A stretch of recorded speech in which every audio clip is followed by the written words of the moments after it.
Assalamualaikum warahmatullahi wabarakatuh. Di video kali ini saya akan menceritakan sedikit sosok Abu Nawas. Siapakah Abu Nawas? Tokoh yang dianggap badut, namun juga dianggap ulama besar ini. Tokoh super lucu yang tiada bandingnya.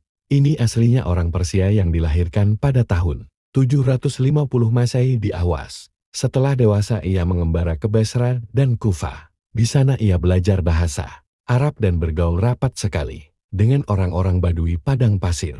Karena pergaulannya itu, ia mahir bahasa Arab dan adat istiadat, dan kegemaran orang Arab. Ia juga pandai bersyair, berpantun, dan bernyanyi. Ia sempat pulang ke negerinya, namun pergi lagi ke Baghdad bersama ayahnya. Keduanya menghambakan diri kepada Sultan Harun al-Rasyid, Raja Baghdad. Bapaknya Abu Nawas adalah penghulu kerajaan Baghdad bernama Maulana. Pada suatu hari bapaknya, Abu Nawas yang sudah tua itu, sakit parah dan akhirnya meninggal dunia. Abu Nawas dipanggil ke istana. Ia diperintah sultan atau raja untuk mengubur jenazah bapaknya itu sebagaimana adat Syekh Maulana. Apa yang dilakukan Abu Nawas hampir tiada bedanya dengan Kadi Maulana, baik mengenai tata cara memandikan jenazah hingga mengkafani, menyolati dan mendoakannya. Maka sultan bermaksud mengangkat Abu Nawas menjadi kadi atau penghulu, menggantikan kedudukan bapaknya. Namun, demi mendengar rencana sang sultan, tiba-tiba saja Abu Nawas nampak berubah menjadi gila.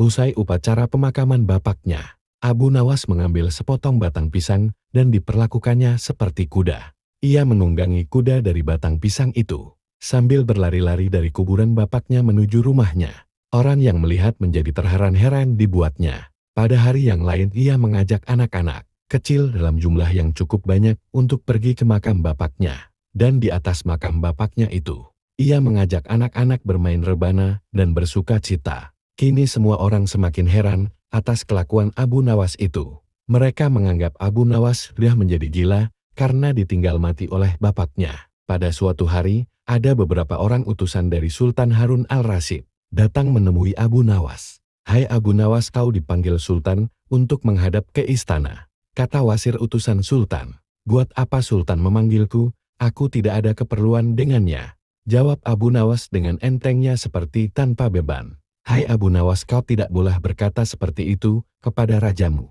Hai wasir, kau jangan banyak cakap. Cepat ambil ini kudaku dan mandikan di sungai supaya bersih dan segar," kata Abu Nawas sambil menyodorkan sebatang pohon pisang yang dijadikan kuda-kudaan. Si wasir hanya geleng-geleng kepala melihat kelakuan Abu Nawas. "Abu Nawas, kau mau apa tidak menghadap Sultan?" kata wasir. "Katakan kepada rajamu, aku sudah tahu, maka aku tidak mau," kata Abu Nawas. "Apa maksudnya Abu Nawas?" tanya wasir dengan rasa penasaran. "Sudah pergi sana, bilang saja begitu kepada rajamu," segah Abu Nawas sembari menyaruk debu dan dilempar ke arah wasir dan teman-temannya. Si wasir segera menyingkir dari halaman rumah Abu Nawas. Mereka laporkan keadaan Abu Nawas yang seperti tak waras itu kepada Sultan Harun. Dengan geram Sultan berkata, "Kalian bodoh semua, hanya menghadapkan Abu Nawas kemari saja tak becus. Ayo pergi sana ke rumah Abu Nawas, bawa dia kemari dengan sukarela ataupun terpaksa." Si wasir segera mengajak beberapa prajurit istana, dan dengan paksa Abu Nawas dihadirkan di hadapan raja. Abu Nawas bersikaplah sopan, tegur Baginda. "Ya Baginda, tahukah Anda apa Abu Nawas?" "Baginda, terasi itu asalnya dari udang. Kurang ajar kau menghinaku Nawas." "Tidak Baginda, siapa bilang udang berasal dari terasi?" Baginda merasa dilecehkan. Ia naik pitam dan segera memberi perintah kepada para pengawalnya. "Hajar dia, pukuli dia sebanyak 25 kali. Wah, Abu Nawas yang kurus kering itu akhirnya lemas tak berdaya. Dipukuli tentara yang bertubuh kekar. Usai dipukuli, Abu Nawas disuruh keluar istana. Ketika sampai di pintu gerbang kota, ia dicegat oleh penjaga. "Hai Abu Nawas, tempo hari ketika kau hendak masuk ke kota ini, kita telah mengadakan perjanjian. Masa kau lupa dengan janjimu itu? Jika engkau diberi hadiah oleh Baginda, maka engkau berkata, 'Aku bagi dua, engkau satu bagian, aku satu bagian.' Nah, sekarang mana bagianku itu?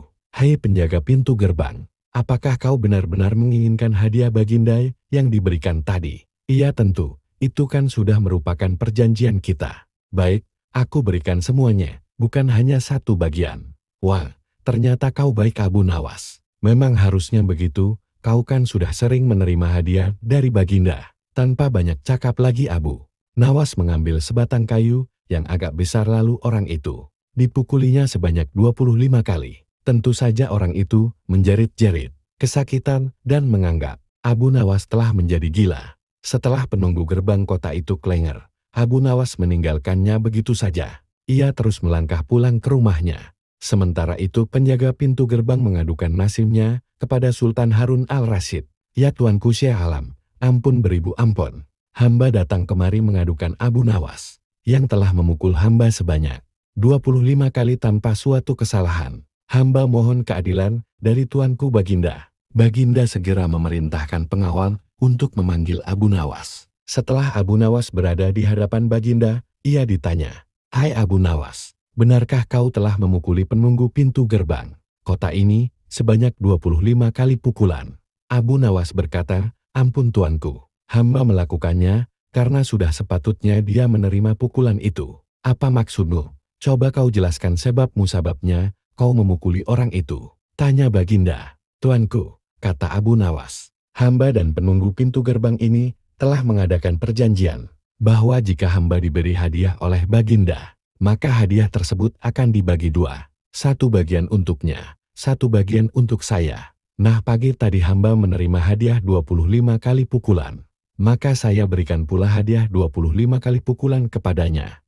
"Hai penunggu gerbang, benarkah kau telah mengadakan perjanjian seperti itu dengan Abu Nawas?" tanya Baginda. "Benar Tuanku," jawab penunggu pintu gerbang. "Tapi hamba tiada mengira jika Baginda memberikan hadiah pukulan." "Hah, dasar tukang peras, sekarang kena batunya kau," sahut Baginda. "Abu Nawas tiada bersalah. Bahkan sekarang aku tahu bahwa penjaga pintu gerbang kota Baghdad adalah orang yang suka narget, suka memeras orang. Kalau kau tidak merubah kelakuan burukmu itu, sungguh aku akan memecat dan menghukum kamu." "Ampun Tuanku," sahut penjaga pintu gerbang dengan gemetar. Abu Nawas berkata, "Tuanku, hamba sudah lelah, sudah mau istirahat.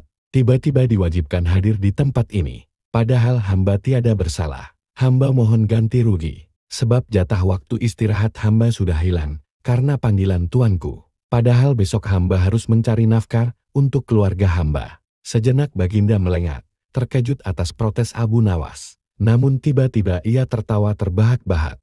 "Ah, jangan khawatir Abu Nawas." Baginda kemudian memerintahkan bendahara kerajaan memberikan sekantong uang perak kepada Abu Nawas. Abu Nawas pun pulang dengan hati gembira. Tetapi sesampai di rumahnya, Abu Nawas masih bersikap aneh dan bahkan semakin nyentrik seperti orang gila sungguhan. Pada suatu hari, Raja Harun al-Rasyid mengadakan rapat dengan para menterinya. "Apa pendapat kalian mengenai Abu Nawas yang hendak kuangkat sebagai kadi, wazir atau perdana menteri?" berkata, "Melihat keadaan Abu Nawas yang semakin parah otaknya, maka sebaiknya Tuanku mengangkat orang lain saja menjadi kadi." Menteri-menteri yang lain juga mengutarakan pendapat yang sama. "Tuanku, Abu Nawas telah menjadi gila, karena itu dia tak layak menjadi kadi." "Baiklah, kita tunggu dulu sampai 21 hari, karena bapaknya baru saja mati. Jika tidak sembuh-sembuh juga bolehlah kita mencari kadi yang lain saja." Setelah lewat 1 bulan Abu Nawas masih dianggap gila, maka Sultan Harun al-Rasyid mengangkat orang lain menjadi kadi atau penghulu kerajaan Baghdad. Konon dalam suatu pertemuan besar ada seseorang bernama Polan yang sejak lama berambisi menjadi kadi. Ia mempengaruhi orang-orang di sekitar Baghdad untuk menyetujui jika ia diangkat menjadi kadi. Maka tatkala ia mengajukan dirinya menjadi kadi kepada Baginda, maka dengan mudah Baginda menyetujuinya. Begitu mendengar Polan diangkat menjadi kadi, maka Abu Nawas mengucapkan syukur kepada Tuhan. "Alhamdulillah aku telah terlepas dari balak yang mengerikan. Tapi, sayang sekali kenapa harus Polan yang menjadi kadi? Kenapa tidak yang lain saja?"